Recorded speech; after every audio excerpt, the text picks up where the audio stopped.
Well, I believe it is already part of the dialogue. I know that the National Renewable Energy, or we call it NREL, is working with countries all across the world, but certainly India.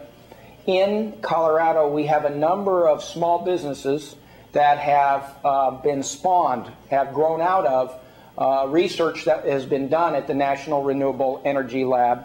And those kinds of innovations, those kinds of breakthroughs are really being tested all around the world because, you know, the renewable energy, clean energy, so that we can, you know, not have so many emissions going into the air, you know, is important whether you're in Colorado or you're in New Delhi or you're in Antarctica. Yes. And so it's something that's important. And I always say energy efficiency and renewable energy is good for national security because you use less fuel.